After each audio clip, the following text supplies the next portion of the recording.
Slaves aren't chained anymore. They're given comfort, and they sign away their rights themselves. Yuval Noah Harari. You wake up in the morning and check your phone before even getting out of bed.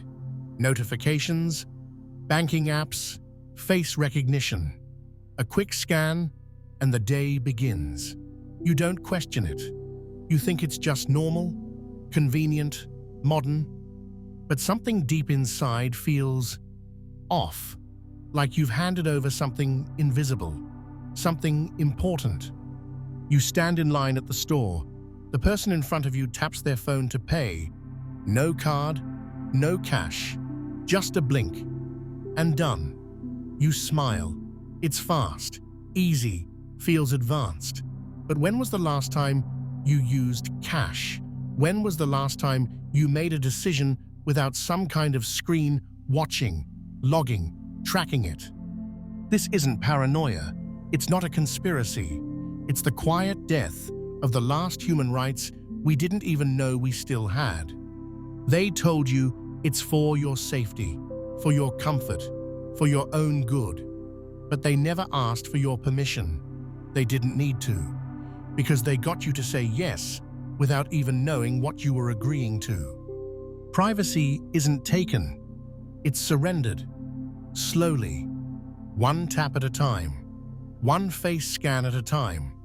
One smart speaker. One location pin. One allow access button. You gave them your fingerprints to unlock your phone, then to cross a border, then to enter a building. Now, to enter your own life.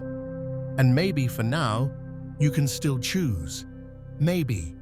But that choice is shrinking every day, not because someone is forcing you, but because you're no longer aware you're choosing. Control has changed form. It's no longer about chains and weapons. It's about convenience. Make it easy enough, and no one resists. You were taught to be afraid of dictators, but the new prison doesn't need bars. It needs only your agreement. That's how 90% of people will lose the last rights they have, without a single scream, without protest, without knowing. Not because they're weak, but because they're distracted, numb, overwhelmed, and they think that being connected means being free. But when every part of your life, your money, your ID, your health, your movements, depends on a device you don't control, you're no longer the user, you're the product. They don't need to take away your freedom. You gave it to them, wrapped in a shiny phone case. You think you're living in a smart world, but maybe the world is just getting smarter at controlling you.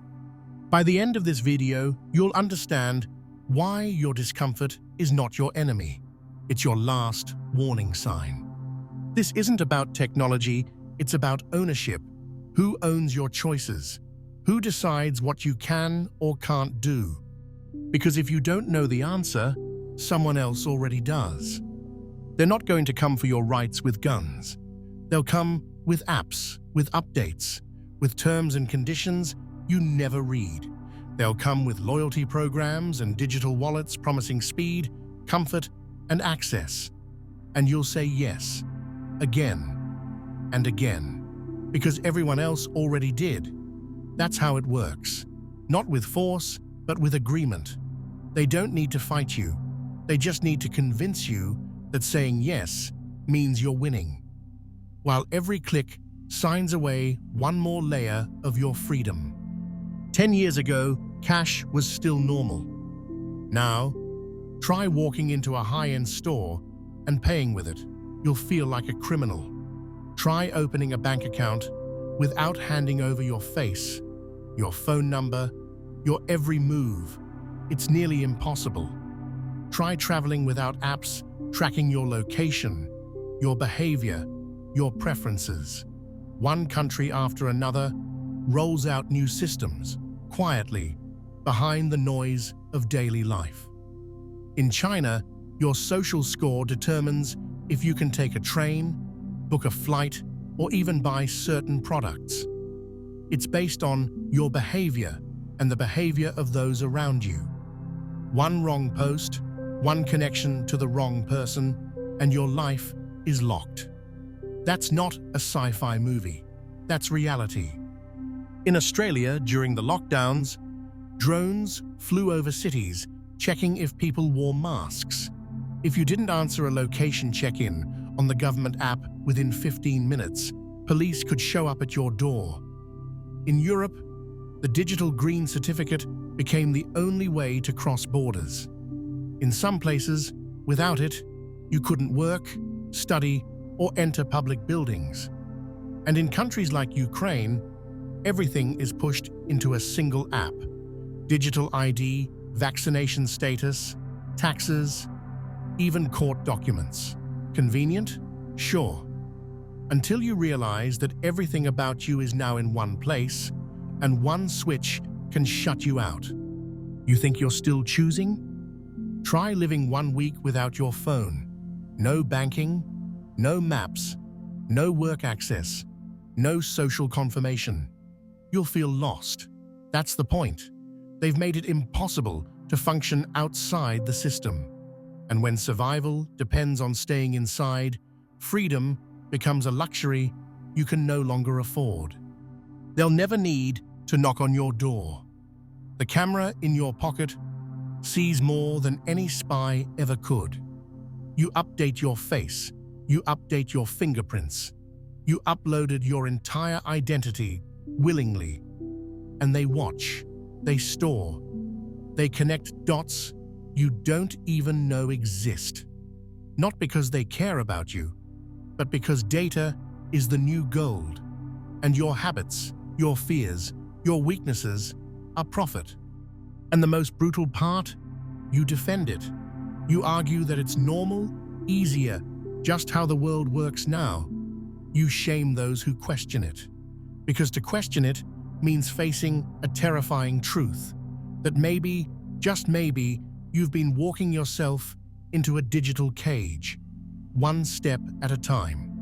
If these words are landing, subscribe to the channel. More people need to hear what's hiding behind the noise. If this feels like it's about you, hit that button. YouTube needs to show this to those who are ready to wake up. And don't forget to join the Telegram, one of the last spaces where truth still breathes. You were never forced. That's the genius of it. You were invited, with sleek interfaces and bright colors, with smiling ads and promises of frictionless living. You opted in, you agreed. Not because you understood, but because it was easier. And no one told you that this comfort had a price. Every system that feels convenient was designed to remove one thing at a time: your patience, your privacy, your ability to say no. And it's working. Because it doesn't feel like control. It feels like progress. That's how illusions work. They don't tell you what to think. They just frame your choices so well that the one they want becomes the only one that makes sense. That's how people gave up their ability to move freely, to speak freely, to decide what goes into their body, not by force, by design, step by step, framed as public health, as security, as modern efficiency.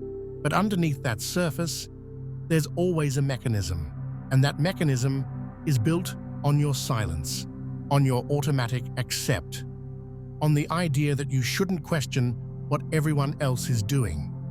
Try asking the average person if they read the contracts they accept, if they understand what biometric data means, if they know what happens to their digital footprint after they die. You'll hear the same answers. I don't care. I've got nothing to hide. It's too late anyway. That's not consent. That's surrender. Willful, passive surrender, wrapped in the belief that we're still free because we can still post photos, send messages, book flights. But real freedom isn't about what you can still do. It's about what you're allowed to refuse. And most people no longer refuse anything. They accept terms written in fine print, across 10 pages, with one button. I agree. They nod when the bank asks for facial scans. They go along when stores ask for phone numbers. They believe it's just how things are now. But what they don't see is that every one of those small moments is a contract. Not legal, psychological. Every yes rewires the brain, normalizes dependency, trains obedience, until refusal feels not only radical, but dangerous. This is how the system protects itself, not with violence, but with momentum, with routine. You're not held down, you're just moving too fast to question anything. You're too busy to unplug, too exhausted to push back, too isolated to know who else is awake. That's the trap. Not digital, psychological. You've been made a defender of the very system that's stripping your rights and calling it innovation. And it gets worse, because once control becomes internalized, they don't need to watch you anymore. You do it yourself. You self-censor. You self-monitor. You adjust. You stay in line. Not because someone told you to, but because it feels safer that way. That's not convenience. That's programming. The real danger isn't what they're doing to you. It's what you're doing to yourself without noticing. You no longer trust your instincts. You second-guess your doubts. You feel something is wrong, but you explain it away because everyone else seems fine. Everyone else is following the same rules. Everyone else is adapting. And so you do the same, not because it feels right, but because it feels safer to blend in. That's how internal control begins. Not with fear of punishment, but with fear of being the only one who resists.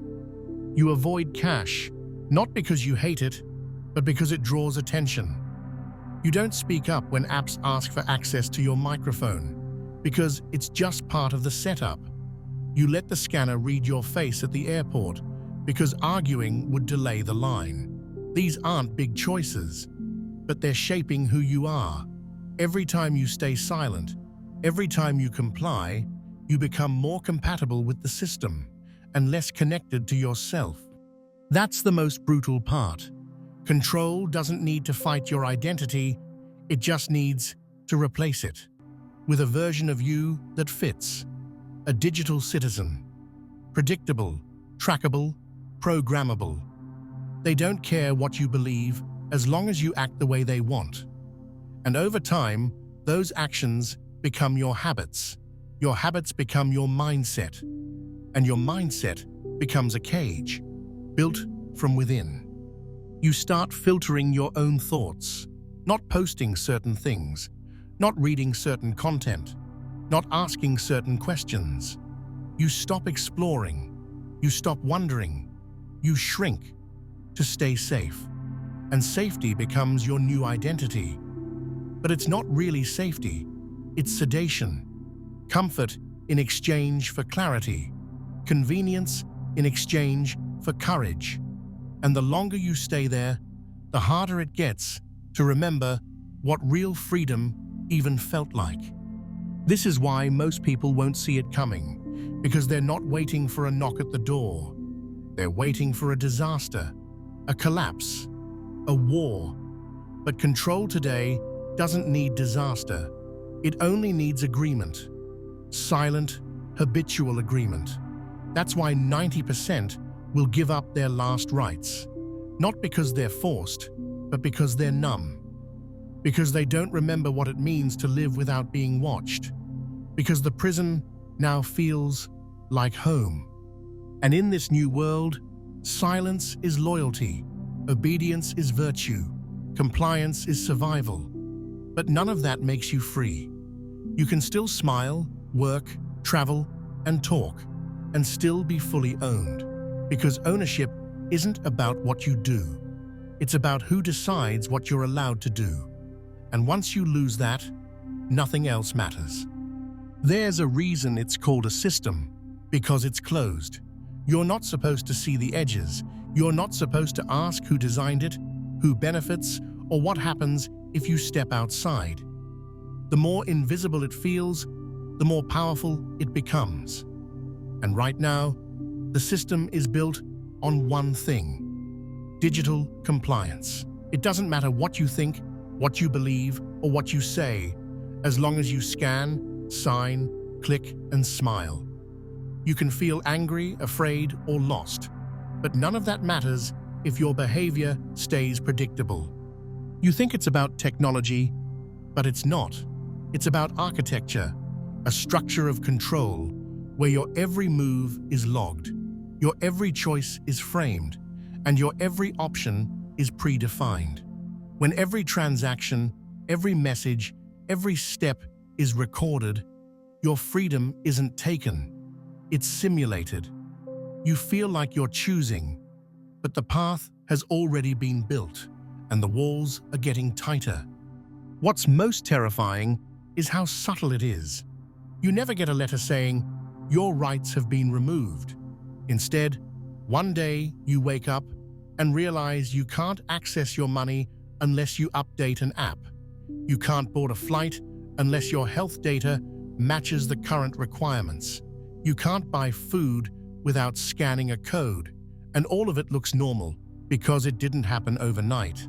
It happened in updates, in new features, in policy changes you didn't read, in design choices that made it easier to comply than to question. That's how 90% of people will lose the last rights they had, not with violence, but with design. Because once you depend entirely on digital infrastructure, any part of your life can be turned off with a button. Your bank account, your medical access, your identity. And no one will be held accountable because the machine doesn't need permission. It just needs silence. They'll say, "You still have rights. You'll be able to vote, post online, buy things, until the moment your profile gets flagged, until the system decides you're a risk, until you step outside the approved narrative.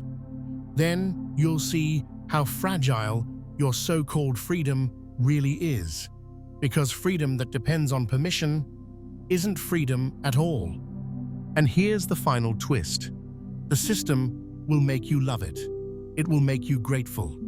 It will reward you for obedience. Fast lanes, bonuses, discounts, access, all in exchange for compliance.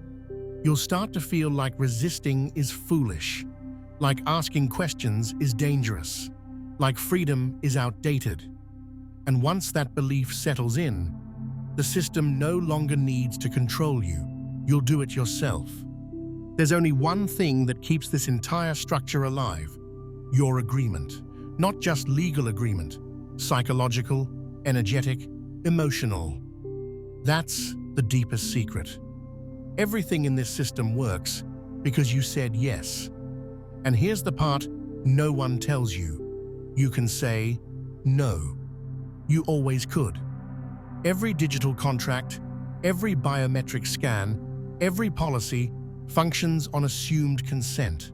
But consent isn't just a checkbox, it's a choice. And a choice requires awareness. That's why they don't want you awake, because a person who's aware starts asking, starts pushing back, starts withdrawing consent. They don't tell you that you're signing contracts every time you click agree, but that's exactly what happens. In commercial law, silence can mean consent. So when you do nothing, the system interprets it as approval. That's why the burden is on you to speak, to declare, to opt out. Not with rage or panic, but with precision. There are still paths out, but they require something the system fears: a human being who remembers their own authority. You were born with rights, not digital, not conditional, fundamental. The right to say no, the right to remain private, the right to move, speak, live without being scanned and tracked. But rights don't protect themselves. If you don't use them, they decay. And what replaces them is not just structure, it's obedience. The kind that feels so normal, you forget you had another option. Tools exist, not magical ones. Practical, grounded tools. Start with this. Know what you're signing. Know that every tap, every biometric input, every yes has weight. Refuse what doesn't feel right, even if it's inconvenient. Use cash when you can. Limit digital traces. Ask questions, even if they make people uncomfortable. That's how resistance begins, not in shouting, but in quiet refusal. Understand the basics of commercial and trust law. You're always entering into agreements, whether you know it or not. But an agreement requires two sides. If you don't know the terms, you can challenge them. If you never gave informed consent, you can revoke it. The system survives on your ignorance. When you begin to learn, to see, to name, the system loses power. They won't tell you this. They need you to believe that you're powerless, outnumbered, trapped. But the truth is, they need you far more than you need them. Their entire structure runs on your energy, your attention, your permission. Withdraw those, and the machine stalls. It doesn't collapse immediately, but it starts to slow. And in that slowing, something else wakes up. Your real self. The one that remembers freedom not as a slogan, but as a birthright. Now that you see the system, the real question is, what can you do? Not in theory, in practice, because freedom isn't an idea, it's action. And in a digital world where every move is monitored, the most powerful resistance is conscious choice. So here it is. No fluff, no illusions, a clear path to staying human, even in the age of total control. First, awareness. Start by observing. Notice where you're being tracked, scanned, or profiled. Stop calling it normal. Call it what it is, surveillance. Don't justify it. Don't explain it away. Just see it. Every time you name it, you break a piece of its power. Second, choose analog whenever you can. Use cash. Write things down. Meet in person. Keep parts of your life offline. Every offline choice protects a piece of your autonomy. It may feel small, but small choices, repeated consistently, create real sovereignty. Third, don't give silent consent. In commercial law, silence is agreement. If you're asked for biometric data, location, or personal details, ask why. Ask where it's going. Ask who benefits. If you don't get a clear answer, decline. You have that right, even when they act like you don't. Fourth, understand the basics of trust and contract law. In essence, every interaction is an offer, and every offer can be refused, negotiated, or countered. If you accept without reading, you're bound. But if you challenge, if you clarify, if you declare terms, you reclaim power. A system built on silent contracts collapses when enough people say, "I do not consent." Fifth, make declarations, in writing, verbally, publicly, that you are a living man or woman, not a digital entity, that you operate under natural law, not corporate code, that you reserve all rights at all times. This may sound technical, but it's essential, because systems rely on your status, and status is something you define, or they define it for you. Sixth, learn about negotiable instruments and the rules of equity. In short, everything is commerce, but in commerce, consent is king. If you never gave full, informed, voluntary consent, it can be revoked. If no wetting signature exists, many agreements are not enforceable. And if your rights were never disclosed before the agreement, that contract is voidable. These are not theories, they are lawful facts, but they require you to study, to speak, to stand. Seventh, form community. You're not alone, and isolation makes you easier to control. Connect with those who see what you see. Share tools, support each other, build parallel systems where possible for food, health, communication. The more self-reliant you become, the less leverage the system has. And finally, keep your inner compass sharp. Systems can fail, documents can vanish, but clarity, courage, and conscience don't. The most powerful form of resistance is presence, awareness, refusal to act from fear, and a clear remembering that your life, your body, your mind belong to you. If these words found you, subscribe to this channel. Let this message reach those still trapped in the fog. Join the Telegram, one of the last places where uncensored truth still moves freely. And if you felt something shift inside you, if this video cracked something open, write in the comments, "I accept my shadow." Let's see how many of us are ready to step out of the system and into our real power.